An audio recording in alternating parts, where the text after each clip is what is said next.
días de nuevo. Los que habéis estado en el estudio, lo siento por vosotros. Esperamos tener ración doble hoy. Ya sabéis que tenemos hermanos que están fuera, descansando, disfrutando, y nos alegramos de ello. Nos vamos a ir, como ya sabéis, a la epístola de Jacobo de Santiago. Y vamos a ir al capítulo 2. Ya llevamos tiempecito que no hablamos de texto, pero bueno, estamos en ello. Este refrán, según vea el acto, así te trato. Quizá los jóvenes no saben lo que es un acto, ¿no? Los mayores sí sabemos lo que es un acto, ¿no? El acto es la vestidura exterior que nos ponemos, ¿no? La ropa que llevamos, la manera de vestir que tenemos, si estamos desaliñados o no, ¿verdad? Si vamos limpios, si vamos recogidos. Entonces, claro, si tú vas a hablar con un organismo oficial, pues normalmente uno no suele ir con la chancla, ¿verdad? Con la camiseta de la playa, ni con un pantalón jodido ni sucio, uno va pues lo más decente posible, que pueda, ¿no? Ahora, si está en tu casa, pues te pone el pijama más feo, más desaliñado, que no combina la chaqueta con el pantalón, ni con las pantuflas, ni nada de eso. Pero está en tu casa y no pasa nada, ¿no? Pero a ninguno se nos ocurriría pues ir de esa manera. De modo que ese refrán que yo escuché hace muchos años a una hermana, no es de aquí, es de Baño de la Encina, y esta hermana, cuando íbamos a la aceituna, con su marido, que yo no estaba con nosotros, estaba con el Señor, y ella, pues, escuché este refrán por primera vez y se me quedó ahí grabado, ¿no? Me dijo, según vea el acto, así te trato. Claro, yo era jovencillo, tendría yo 14, 15 años, 16, y nunca había escuchado esto. Así que los jóvenes que tenéis ahora 14, 15, 16, pues ya sabéis este refrán, para que luego se los contaría a vuestra generación. Según vea el acto, así te trato. Iba a llamarlo por el interés que quiero Andrés, porque era otro refrán, pero tengo aquí a mi hermano Andrés y no quería tampoco, aunque le pedí permiso, me dijo que no pasaba nada, pero lo voy a mencionar después, porque eso no viene de un refrán, sino de una canción que surgió por allí por los años 70 y pico, 80 y algo, por el interés que quiero Andrés, ¿no? Y viene al pelo con Santiago capítulo 2, que vamos a leer del versículo 1 hasta el versículo 13. Dice así la palabra del Señor. Hermanos míos, no hagáis acepción de personas en la fe de nuestro glorioso Señor Jesucristo. Porque si en vuestra sinagoga entrara un hombre con anillo de oro, con ropa espléndida, y también entrara un pobre con ropa andrajosa, y mirarais con agrado al que usa ropa espléndida, y dijerais, siéntate tú bien aquí, y dijerais al pobre, quédate tú allí de pie, o siéntate aquí debajo de mi escabel, ¿no seríais parciales entre vosotros mismos y os haríais jueces de pensamientos malvados? Oíd, hermanos míos amados, ¿no escogió Dios a los pobres según el mundo para que sean ricos en fe y herederos del reino que prometió a los que lo aman? Pero vosotros despreciasteis al pobre. ¿No os oprimen los ricos y ellos mismos os arrastran a los tribunales? ¿No blasfeman ellos mismos el nombre digno de alabanza que fue invocado sobre vosotros? Si en verdad cumplís la ley regia, según la Escritura, amarás a tu prójimo como a ti mismo, hacéis bien. Pero si mostráis favoritismo, cometéis pecado y sois convictos por la ley como transgresores. Porque cualquiera que guarde toda la ley, pero tropiece en un punto, es hecho culpable de todos. Porque el que dijo, no adulterarás, también dijo, no asesinarás. Ahora bien, si no adulteras, pero asesinas, te has hecho transgresor de la ley. Así hablad y así haced, como quienes van a ser juzgados mediante una ley de libertad. Porque el juicio será sin misericordia para el que no hizo misericordia, pero la misericordia prevalece sobre el juicio. Que el Señor abra nuestros corazones en esta mañana y recibamos su palabra. Como digo, este es el tema principal. Según vea el acto, así te trate. Vamos a hablar del pecado del favoritismo y del pecado de la parcialidad. Perdón, de la de la parcialidad y del favoritismo, ¿no? De hacer acepción de personas. Uy, ¿alguien me puede ayudar ahí? Que se ve solo ahí la mitad. Lo ponéis al 100% si no importa, ¿vale? Para que pueda verlo conmigo. El primer punto que quiero hablaros es sobre la lealtad divina. Sabéis que estos creyentes tenían muchos problemas porque tenían las lealtades divididas, ¿no? Y si recordáis, hace ya unos meses que estuvimos hablando del capítulo 1, donde pues estos creyentes tenían un doble ánimo, ¿verdad? Y Jacobo se lo menciona. Que el hombre de doble ánimo, el hombre que es inconstante en su manera de pensar, lo dice ahí en el capítulo 1, versículo 7, es inestable por sus caminos, porque tenía la lealtad dividida. Y le dice Santiago en este capítulo 2, que es el tema principal del que habla, que el favoritismo, al fin y al cabo, lo que está haciendo es mostrar una lealtad dividida. Es decir, le está haciendo fomentar ese pecado que ellos tenían, de esa lealtad dividida. Y ahora la división viene en que aceptan a la persona que era rica y que tenía cierto poder adquisitivo y que tenía cierto poder social, pero al que es pobre y no tenía recursos ninguno lo despreciaban, ¿no? Y entonces lo quiere demostrar a lo largo de estos 13 versículos, demostrar en este párrafo que no puede ser así entre los creyentes. Obviamente, ahora esto lo extrapolaremos a nuestra realidad y veremos qué podemos hacer nosotros con esto. Porque obviamente no va a pasar por aquí a una persona con una toga suntuosa, ni con ropa espléndida, etc. Pero sí pudiera pasar a algún pobre, algún despreciado de la sociedad, algún, como él llama aquí, a una persona que entre con ropa andrajosa, ¿verdad? Y no sé si lo invitaríamos a sentarse aquí en el primer lugar, ¿no? O quizás salimos ahí a abordarlo en el pasillo para que no pase de la puerta para adentro, ¿no? Porque puede oler mal, porque puede ser que esté borracho, o lo que sea. De modo que lo que Santiago va a decirle aquí a estos creyentes es que no hay coherencia en la vida de estos cristianos, de que están teniendo lealtades divididas, y como tal tienen que rectificar eso. La discriminación que ellos están haciendo en este momento era pues una práctica evidente, porque si no, Santiago no lo hubiera escrito al respecto. Por lo tanto, es una práctica evidente en la iglesia, donde las clases sociales altas y pudientes eran las que dominaban.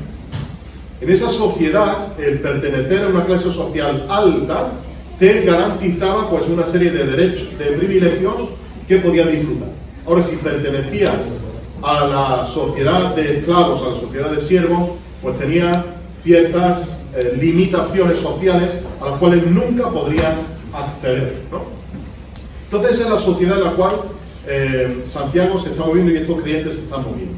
Y era típico en aquel contexto hablar de favoritismo, ¿no? De tener personas favoritas y de financiar y de ayudar al que realmente, según su estatus social, se merecía, pero no al resto, ¿no? De modo que dice Santiago, en resumidas cuentas, que el favoritismo y la fe son incompatibles. No puede convivir la fe cristiana con el favoritismo, Es incompatible una cosa con la otra. Por lo tanto, debían de tomar cartas en el asunto, debían de rectificar ese punto. El favoritismo, la palabra que se usa aquí para favorecer, o para, dice en el versículo 1, hacer acepción de personas, el favoritismo que luego repite en el versículo 9, ese favoritismo significa alzar el rostro, alzarle la cara a alguien, ¿no? Es decir, si viene un rico, pues de pronto lo miramos, ¿no? Lo miramos de arriba abajo, miramos cómo viene vestido, si trae el traje con chaqueta, con corbata y tal, y lo vemos bien repeinado, que huele bien, lo invitamos que pase, si usted quiere delante, por favor, y siéntese, ¿no?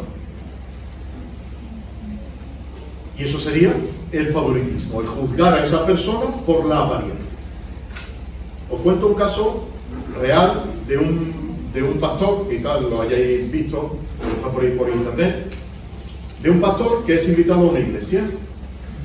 Entonces, el primer día que este pastor venía a ocuparse de esa iglesia, ven los restos ancianos que este hombre no viene, y se está tardando, hay que ver. Y de pronto ven entrar por la puerta a una persona con ropa andrajosa, maloliente, despeinado, desaliñado, con la barba mal arreglada, oliendo mal. Y entonces el hombre pasa a la iglesia y le invitan a que se quede detrás, que ahora va a venir el pastor, y cuando venga el pastor entonces pues este hombre se sienta ahí. Sigue pasando el tiempo, el pastor no viene, el pastor no viene, el pastor no viene. Y cuando pasó un tiempo prudencial, el que había invitado a sentarse al final se acerca, empezó a quitarse la ropa, a peinarse un poco y a decir que él era el pastor. Que al pastor sí merecía darle una bienvenida calurosa, pero fijaos la primera lección que le dio el pastor a esta congregación, ¿no? Pero un andrajoso merecía estar sentado en la última fila. Así que la primera lección parabólica que este hombre, este pastor le enseñó a su congregación era que no había que hacer distinción de personas, que no había que tener favoritismo por las personas. Por lo tanto, hay en la Biblia unos cuantos versículos, este es el primero de ellos, dice: no inclines tu testimonio en favor de una persona solo porque sea pobre. Eso lo dice el libro del Éxodo, capítulo 23 y versículo. Fijaos que Dios está legislando una serie de actuaciones que a nivel judicial tenéis que hacer, y la primera cosa es esta. Mira, si te quieres sentar, porque veo que pasa bien. Si Dios está ahí con la familia, te lo agradezco. Muchas gracias. No inclines tu testimonio en favor de una persona solo porque sea pobre. Es decir, uno puede tener la tendencia de, bueno, pobretico, ¿no? Lastimica, no tiene tampoco, vamos a favorecerlo. Pero el Señor no está buscando la igualdad. Muchas veces hablamos de ese término muy ligeramente. Vamos a buscar la igualdad. Pero el Señor está hablando de otra cosa. Está hablando de un principio de equidad. Fijaos en ese gráfico. La igualdad, todos tienen un cajón para poder ver la montaña de detrás, ¿sí o no? A través o por encima de la muralla. Todos tienen una caja. ¿Hay igualdad? ¿Sí o no? Sí, ¿verdad? Cada uno tiene una caja. El más alto, la mujer un poquito más bajita y el niño un poquito más chiquitito. Pero hay equidad. ¿Ven todos con la misma perspectiva? ¿Ven todo igual de bien que el que está viendo más? No. El que es más chiquitito le cuesta mucho trabajo. Por eso la equidad consiste en que no se le dé a todos igual, sino a cada uno lo que necesita. Y eso es lo que el Señor está diciendo en Éxodo capítulo 23, versículo 3. No es que porque sea pobre hay que favorecer al pobre. Hombre, hay que tener igualdad. No. Hay que tener equidad en la vida. Y al que necesite, dárselo. Y al que no lo necesite, pues, al hombre grande no le hace falta una caja para ver la montaña de detrás. Se puede apañar sin caja, pero el chiquitito sí que hace falta dos cajas, ¿no? Luego el libro del Levítico y el libro del Deuteronomio dicen lo siguiente: no tuerza la justicia en asuntos legales al favorecer al pobre, ni al ser parcial con el rico y poderoso. Siempre juzga con imparcialidad a las personas. Porque había tendencia, eso, a favorecer o al pobre porque era pobre y hay que tener lástima de él, o al rico porque era rico y hay que quedar bien con él. Deuteronomio 10, versículo 17. Dios es el gran Dios, poderoso e imponente, que no muestra parcialidad y no acepta sobornos. Se asegura que los huérfanos y las viudas reciban justicia. Les demuestra amor a los extranjeros que viven en medio de ti y les da ropa y alimentos. Deuteronomio 10, 17 y 18.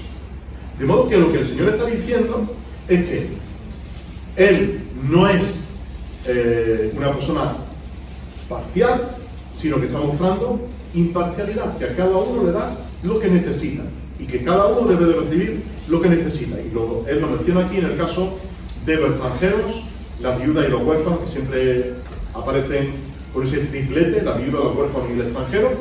Dice, Él le da comida y Él le da vestido en medio. Así que el Señor se cuida de enseñar a su pueblo que sean gente que haga las cosas con justicia, con equidad. Por eso, ser imparcial con los demás es imitar el carácter de Dios. Eso significa que estos creyentes a los cuales escribe Santiago no estaban mostrando esa imparcialidad, no estaban imitando a Dios. Fijaos que cuando Dios revela en estos versículos que hemos visto, revela quién es Él, quiere que su pueblo imitemos el carácter de Dios, imitemos lo que Él hace y imitemos lo que Él es. Y por eso debemos de ser imparciales, porque estaremos imitando de esa manera el carácter de Dios, estaremos siguiendo el ejemplo de Dios. Entonces Santiago le propone una hipótesis, que a lo mejor era real, pero bueno, vamos a bajar que es una hipótesis. Y él pinta este escenario. Y es yo creo que es una hipérbole paradójica. Quiero decir que hay cosas que están bien exageradas para demostrar lo que se quiere decir, y al mismo tiempo hay paradojas entre lo que se menciona aquí, ¿no? Y fijaos las diferentes paradojas que existen. Primero, dice un hombre con anillo de oro, con ropa espléndida. Luego habla de un pobre con ropa andrajosa. ¿Veis el contraste? Ropa espléndida, brillante, esos que tan suntuosos que se vestían con unos trajes fantásticos que brillaban por la luz del sol, o el andrajoso, o el de ropa espléndida. Y luego dice al otro, uno es rico y el otro es pobre. Uno le dice siéntate aquí y al otro le dice siéntate allí. ¿Veis los contrastes? Rico, pobre, andrajoso, ropa espléndida, aquí, allí. Hay paradojas, hay contrastes, ¿no? Entonces, en esto, él le pone un poco más de énfasis, de manera hiperbólica, le dice, imagínate que entra un hombre con un anillo de oro. Bueno, casi todos tenemos un anillo de oro, ¿no? Tenéis que hacerlo con este anillo de pastor, como dicen los niños de mi cole. Este es el anillo de pastor, ¿no? Un anillo que pone Cristo es mi Señor y trae una cruz, veas tú. Pero este es el anillo de pastor. Entonces esto te garantiza el paso a cualquier sitio, ¿no? Donde uno quiera. Pero casi todos llevamos el anillo de compromiso, de boda, ¿no? El anillo de oro. Hoy día, pues, es común llevar un anillo de oro. Pero fijaos lo que dice Santiago. El anillo de oro es no solamente este anillo que nosotros conocemos, sino todo el dedo lleno de anillos. Un anillo grande que te ocupaba todo el dedo y que era señal de que eres una persona pudiente, que podías permitirte el lujo de llevar todo un dedo lleno de oro. Entonces este hombre viene a la sinagoga. No voy a entrar en discutir por qué se llama sinagoga, sino que es un término arcaico para referirse a la iglesia y ya está, con eso nos quedamos, ¿no? Entonces dice que este hombre entra con ese anillo de oro, representando que era de clase social alta, y recibe de este hombre un trato especial. Le dicen, se acercan los que estuvieran ahí, por favor pasa y siéntate aquí. Le dicen, siéntate tú bien aquí, ¿no? Le ponen todas las comodidades posibles. Y luego está el andrajoso, ¿no? Que con ropa sucia, con ropa quizás roída, maloliente, etc. Sucia, en fin. ¿Cuál era el error de ellos? Que estaban dando prioridad a las personas, ¿por qué? Por afinidad social, cosa que hacemos también muchas veces nosotros, por afinidad política, cosa que también hacemos muchas veces nosotros, por afinidad doctrinal, cosa que también hacemos muchas veces nosotros, por afinidad educativa, cosa que también hacemos muchas veces nosotros, ¿no? Y le damos prioridad, o algunas veces ya, afinidad hasta deportiva, ¿no? Yo me junto con los que son del Madrid, yo me junto con los que son del Barça, yo con los que son del Betis, ¿no?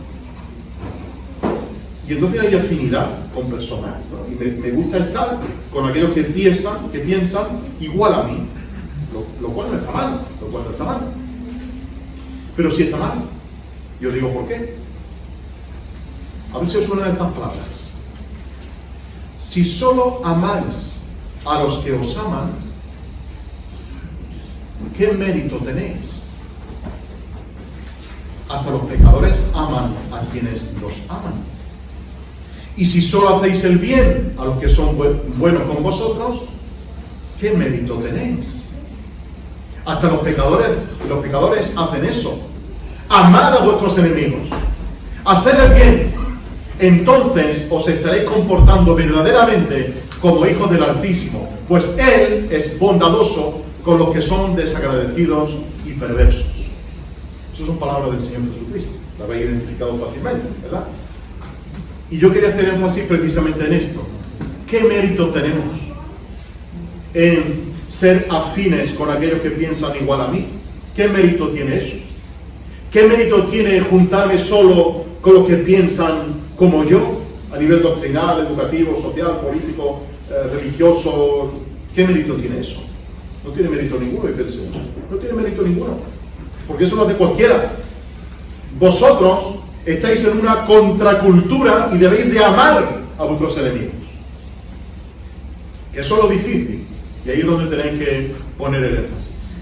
Porque lo que Santiago está demostrando es que el favoritismo es un pecado porque va contra la actitud de Dios, va contra el carácter de Dios. Y no podemos mostrar favoritismo por ciertos hermanos, con estos sí me junto, pero con estos no. Con estos me junto porque tienen el mismo estilo y forma de iglesia que yo, pero con estos no. O con este hermano de la propia iglesia que piensa igual que yo en escatología o en soteriología o en lo que sea. Dice Santiago, no podéis mostrar favoritismo en la fe, dice en el versículo 1. No podéis hacer acepción de personas en la fe de nuestro glorioso Señor Jesucristo. Porque Dios, dice aquí Santiago, Dios ha elegido, ha escogido a los pobres según el mundo, para que sean ricos en fe y herederos del reino que prometió a los que aman. Claro, cuando uno hace esta clase de favoritismo, de aceptar al que viene o al que es digno, según nuestro criterio, digno de ser recibido bien, estamos, versículo 4, siendo jueces de pensamientos malvados. A los pobres, dice el Señor Jesús, cuando es enviado un grupo de personas a que le pregunten, o Juan el Bautista envía un grupo de personas que le pregunten a Jesús si él era realmente el Mesías que había de venir, ¿no? Y dice Jesús, id y decirle a Juan, entre otras cosas, que a los pobres es anunciado el Evangelio. ¿Por qué? Porque estos pobres han pasado a ser ricos en la fe y han pasado a ser, como dice aquí Santiago, herederos del reino que prometió a los que le aman. De modo que el que bajo el criterio del mundo es pobre, bajo el criterio de Dios es rico. ¿Os dais cuenta? De nuevo la paradoja. El mundo piensa que es pobre, pero Dios piensa que es rico. Y es rico porque ha heredado el reino que Él le ha dado, ¿no? Y ese reino que se ha inaugurado y que tendrá una manifestación futura en todo su esplendor y con todo su poder, ¿no? ¿Cómo interpretamos aquí la palabra pobre? ¿Como pobre materialmente o espiritualmente? Bueno, pues tiene las dos acepciones y las dos cabinas, ¿no? El que puede ser pobre porque no tiene dinero o pobre porque es una persona humilde, sencilla, espiritualmente. De modo que el criterio del mundo es este. Juzgo según el acto, así te trato. Juzgo según la apariencia. El criterio de Dios es totalmente otro. Él juzga según el corazón. Por lo tanto, nosotros como cristianos tendremos que juzgar también a nuestros hermanos como herederos del mismo reino en el que tú y yo estamos. Porque si yo me considero que estoy en el reino de Dios, el resto de hermanos míos comparten la herencia conmigo. ¿Os dais cuenta de la equidad que hay? Comparten la herencia conmigo. Y no podemos, por lo tanto, sacar conclusiones y llegar a veredictos sin llegar al fondo de la cuestión. No podemos juzgar a una persona porque lleve un acto diferente al que nosotros pensamos que hay que llevar. Dice Deuteronomio capítulo 1, versículo 17 lo siguiente: no hagáis favoritismo en el juicio. Escucharéis tanto al pequeño como al grande. No os intimidéis delante de ningún hombre, porque el juicio pertenece a Dios.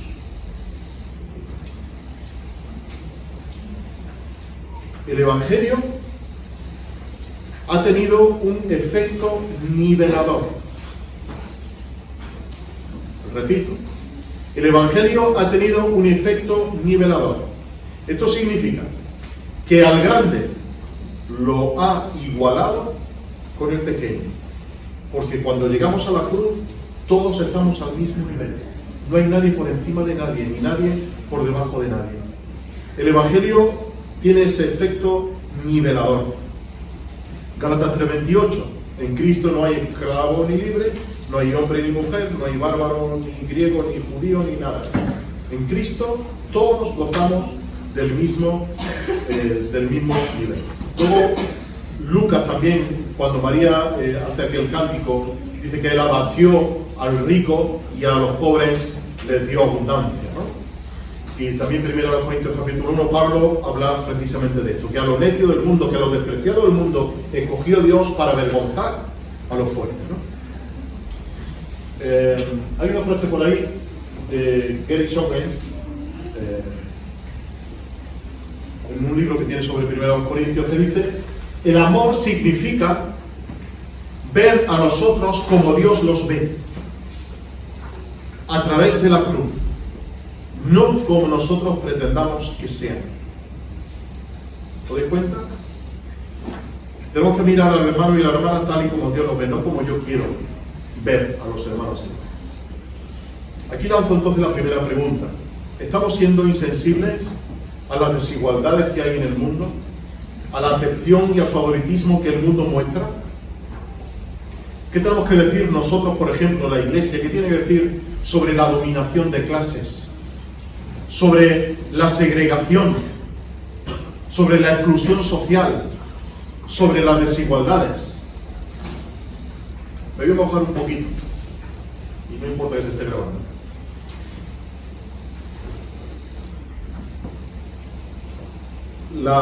Claro, lo que voy a decir no es nada nuevo para vosotros. A nivel administrativo, a nivel político, hay una hipocresía rampante en todos los ámbitos. Yo lo digo como director de un centro educativo de inclusión social segregado y guetizado en nuestra sociedad. Y Esther, y mi mujer, y Andrés y Ismael, como son maestros de él, saben de qué estoy hablando. Centros gueto. En la sociedad del siglo XXI, no solamente en Linares, sino en toda Andalucía, en toda España, centros segregados por la condición social. ¿Y sabéis qué hace la administración? Cero. Cero. Ahora te ven diciendo, hay que fomentar la educación pública. Y le preguntas al político de turno, ¿y tú dónde tienes a tus niños? No, yo lo tengo la concertada porque me pilla mejor, porque mi turno de trabajo, porque tal, porque tal. Y esto lo sabemos de primera mano, porque hemos tenido conversaciones con políticos de nuestra ciudad, presidentes de partidos políticos de nuestro entorno. Hipocresía total, la dominación de clases. Yo quiero defender esto, pero para los demás. Yo me aplico lo privado y lo concertado, ¿no? ¿Cómo tratamos a nuestros hermanos que piensan radicalmente diferente a nosotros? O que no nos creen tan bien como nos pueden caer otros. Porque hay un arma de doble filo. Y el arma de doble filo es, bueno, es normal tener más afinidad con unos hermanos que con otros. Claro, eso está bien y es normal y es común, pero es un arma de doble filo, porque esa afinidad se puede hacer permanente y constante en el tiempo y hace que se formen grupos estancos donde otros es difícil que puedan entrar porque no son afines, ¿no? Y eso es un movimiento social común, ¿no? Y cosas, como digo, es un arma de doble filo, que está bien que tengamos afinidad con aquellos que piensan y que sienten más con nosotros, pero que no olvidemos al resto, ¿eh? Esto es importante que lo tengamos también en cuenta, como un arma de doble filo. Y lo que estaban haciendo estos creyentes era eso, por el interés que quieren al rey. Querían a este hombre de ropa espléndida, pero no al andrajoso. Y no podemos favorecer a los ricos, le dice Santiago, por dos razones. Primero, versículo 5. Ya le he explicado esto de que a los pobres los cogió Dios para que sean ricos en fe y herederos. Y al fijar el versículo 6. Pero vosotros despreciasteis al pobre, aceptáis al rico y al pobre lo despreciáis. Bueno, si me equivoco ahora me ayudas, ¿vale? Hay un síndrome que se llama el síndrome de Estocolmo. El síndrome de Estocolmo consiste en lo siguiente. Es una respuesta psicológica que tienen las personas cuando son rehenes o han sido víctimas de abuso, ¿verdad? tienen una reacción psicológica de crear un vínculo con la persona que las ha raptado y que la está sometiendo a su control, ¿no? Entonces, esa conexión psicológica se puede desarrollar a lo largo de días, de meses, de semanas o incluso hasta de años, ¿no? Pero al final queda como una aceptación del maltrato que uno está sufriendo. Eso se llama, en psicología, el síndrome de Estocolmo. Y es lo que le está ocurriendo a estos creyentes. O sea que viene el rico, que es el que os oprime, que es el que os está quitando las tierras. Porque los ricos son los terratenientes y vosotros sois los esclavos. Al final, ellos van comiendo terreno y haciéndose de terreno y vosotros os quedáis sin nada y sois esclavos de ellos. O sea que ellos os están oprimiendo, el rico está oprimiendo y cuando viene el rico, el mejor sitio para él. Y viene el pobre al final, ¿no? Están desarrollando ese síndrome, el síndrome de Estocolmo, ¿no? Y aún más, por dos razones. Primera, porque esto no es psicológicamente normal, dice Santiago, y en segundo lugar, el versículo 7, porque son gente que están blasfemando el nombre de Cristo. Y esto debería de encender una chispa en la cabeza de estos creyentes. Están blasfemando el nombre de Cristo y encima le dais los mejores lugares en vuestra congregación. De gente que se ríe del Evangelio, de gente que se burla del Evangelio, de políticos que cuando hacemos algún acto lo queremos sentar en primer lugar, porque como es el político, pero no le importa salir allí y defender ciertos derechos antibíblicos. Sin embargo, cuando si viniera otro, no, siéntese aquí, por favor, en el primer sitio. Y no se siente nadie a su lado, ¿no? Y esto, la verdad que algunas veces me repatea. Cuando va a algún sitio, no, este es para el pastor no sé qué, este es para el pastor no sé qué. O este es para la mujer del pastor, ¿cómo es la mujer del pastor? Es que los demás no merecen sentarse ahí, no hay que estar reservados para, ¿no? Y esto es común, y esto es entender. Esto no puede ser en vuestras congregaciones, no se puede dar. Se da en el mundo, pero no dentro de vuestras congregaciones. No tiene que cumplir ciertos protocolos, ¿vale? Pero al que blasfeme el nombre de Cristo no me voy a sentar en primer lugar. Que se siente donde los demás, ¿no? Y que escuche como los demás. Entonces, esa es la razón, la primera razón que da Santiago. Y es que uno no puede mostrar favoritismo porque estáis demostrando lealtad dividida. Y en segundo lugar, y último, de los versículos 8 al 13, dice que el favoritismo es incompatible con el amor. Y dice, si en verdad estáis cumpliendo la ley regia ¿cuál es? Lo explica Santiago aquí. Amarás a tu prójimo como a ti mismo. ¿Os acordáis quién le preguntó a Jesús esto? ¿Cuál era el primer mandamiento y el más grande de todos? ¿Qué le contestó Jesús? ¿Cita? ¿Qué le contestó? Amarás al Señor tu Dios con todo tu corazón, con toda tu fuerza, con toda tu mente y a tu prójimo como a ti mismo. Este es el resumen de toda la ley. Porque esa ley, la ley regia que llama aquí Santiago, la ley del reino, es el amor. Esa es la ley de nuestro reino, hermanos. La ley del amor. Y paradójicamente, dice Pablo en Gálatas 5, contra el amor no hay ley. ¿Por qué nos regimos nosotros? Por la ley del amor. De amar al Señor y amar al prójimo como a uno mismo. Esa es la ley de nuestro reino. Pero dice Pablo, contra ese amor no existe ley. Lo dice el contexto de que el fruto del Espíritu es amor, gozo, paz, paciencia, benignidad, bondad, misericordia, templanza. Contra tales cosas no hay ley. No hay una ley que prohíba amar. No, tú no puedes mostrarle amor a fulanito o menganito. La ley del reino es el amor y contra ese amor no existe ninguna ley. Y dice Santiago, pues vosotros tenéis que amar al prójimo, a ese extranjero que viene, a ese andrajoso que viene, a ese pobre que viene entre vosotros, tenéis que amarlo porque es tu prójimo. Y somos llamados a hacer el bien a todos, mayormente a la familia de la fe. Pero el Señor enfatiza una y otra vez que tenemos que hacer el bien a todos y pone la parábola del buen samaritano, Lucas capítulo 10, que pasa el sacerdote, que pasa el levita, y que pasa no sé quién, que pasa finalmente el samaritano y ve a aquel hombre tirado allí que le han pegado una paliza de órdago, que está el hombre sangrando, que necesita de cuidados, y es el extranjero, es el samaritano el que viene a cuidar de él, y el que viene a pagar los gastos de su recuperación.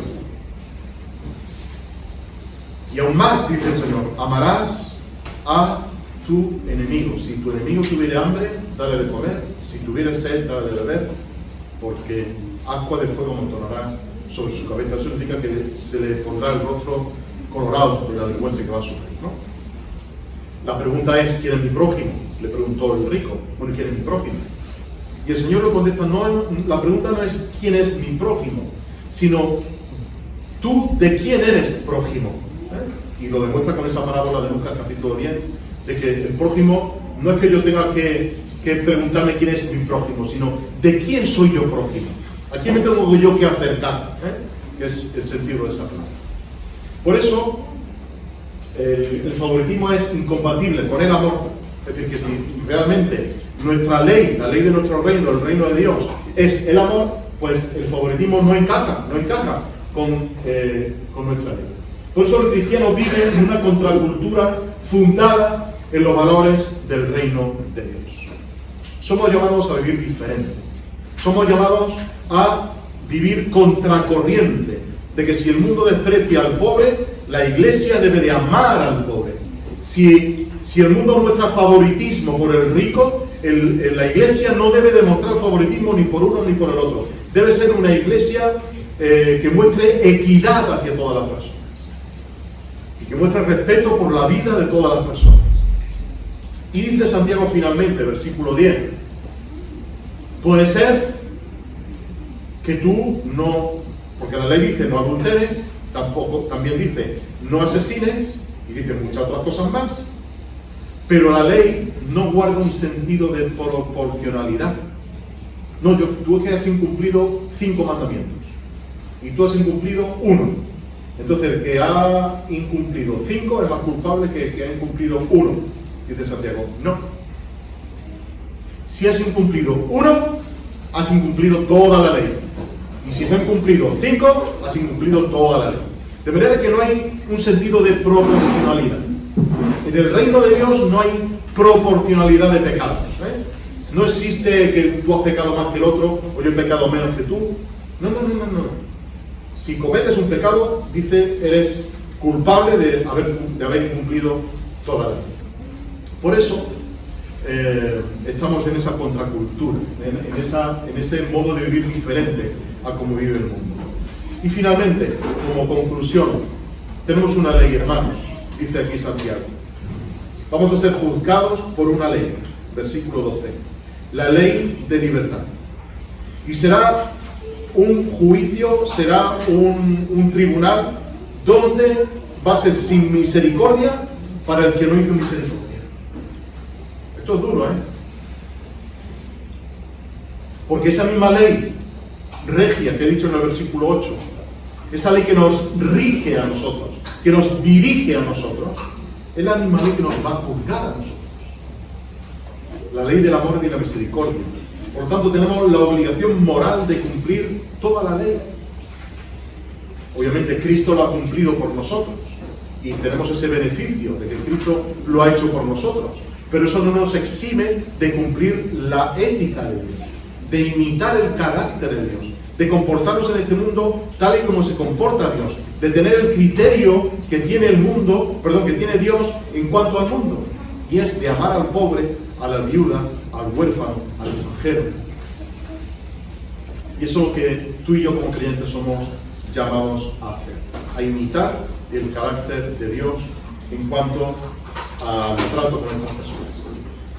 Veis que es un tema que, está dentro de la epístola, que en su contexto tenía su significado, pero para nosotros hoy día, trasladándolo al siglo XXI, lo tienen también. No podemos mostrar favoritismo por unos hermanos en detrimento de otros hermanos. Todos estamos al mismo nivel en la cruz de Cristo. El Evangelio nos ha nivelado a todos. Y podemos venir a la mesa del Señor y sentarnos todos al mismo nivel. No hay ricos que se sienten aquí delante. Los que ganéis más, por favor, sentaros aquí.